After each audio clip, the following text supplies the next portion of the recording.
RCB qualify ಹೌದು, RCB qualify ಆಯ್ತು. Q ಅಂತ ಬಂದಿಲ್ಲ, ಆದರೆ ಕ್ವಾಲಿಫೈ ಆಗೈತೆ ಅಫಿಷಿಯಲ್ ಆಗಿ. ನಿನ್ನೇಂದ್ರು ಬರೀ ಟಾಪ್ 2. ಇನ್ನು ಕೊಹ್ಲಿ ಸೆಂಚುರಿ ಒಪ್ಪು ಎಷ್ಟು ವರ್ಷದಿಂದ ಅದೇವು. ಆ ಸೀಸನ್ ಬರಲಿಲ್ಲ, ಆ ಸೀಸನ್ ಮಿಸ್ ಅದು. 94ಕ್ಕೆ ಔಟ್ ಆದ್ರು, ಒಂದು ಸತ 80ಕ್ಕೆ ಔಟ್ ಆದ್ರು.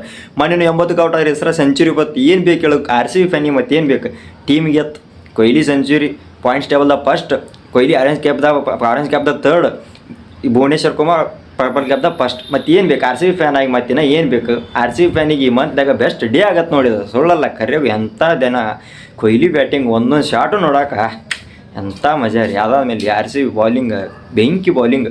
ಸ್ಟಾರ್ಟಿಂಗ್ ರನ್ ಕೊಟ್ರಿಲ್ಲ ಅಂತಲ್ಲ, ಆ ಪಿಚ್ ಮ್ಯಾಗ ವಾಸತ ಪಿಚ್ ಅಷ್ಟು ಇದ್ದಿದ್ದಿಲ್ಲ. ಇವನ್ನ ಬೌನ್ಸ್ ಇತ್ತು, ಆದ್ರೆ ರನ್ ಕೊಟ್ರೆ ನಡೀತೈತೆ. ಆದ್ರೆ ಚೇಸ್ ಮಾಡಿದ್ರು. ಕೊಹ್ಲಿ ಏನು ಸ್ಕ್ರೀಸ್ ಮ್ಯಾಗ ಇರ್ಬೇಕು. ನಾವು ಪ್ರತಿ ಸತಿ ಏನು ಮಾಡ್ತಿದ್ದೀವಿ, RCB ಮ್ಯಾಚ್ ಗೆಲ್ಲೈತೆ ಬಿಡ್ಕೋತಿದ್ದೇವೆ, ಅದು ತಪ್ಪು. ಕೊಹ್ಲಿ ಸ್ಕ್ರೀಸ್ ಮ್ಯಾಗ ಇರ್ಬೇಕಂತ ಬಿಡ್ಕೋಬೇಕು. ಅಂದ್ರೆ RCB ಗೆಲ್ಲತೈತಿ. Kohli ಸ್ಕ್ರೀಸ್ ಮ್ಯಾಗಿದ್ರೆ RCB ಗೆಲ್ಲತೈತಿ fix. ಇನ್ನು ದೇವದತ್ ಪಡಿಕರ್ ಬಗ್ಗೆ ಅಂತೂ ಮಾತೇ ಇಲ್ಲ. ಪಾರ್ಟ್ನರ್ಶಿಪ್ ಬೆಳೆಸ್ಕೊಟ್ರು. ಅವ್ರ ಬಗ್ಗೆ ಏನು ಮಾತಾಡ್ಬೇಕಂತ ಗೊತ್ತಾಗೋಲ್ತ. ಅಂಥ ಬ್ಯಾಟಿಂಗ್ ಆಡಕತ್ತಾರೆ ಈ ವರ್ಷ ಅವರು.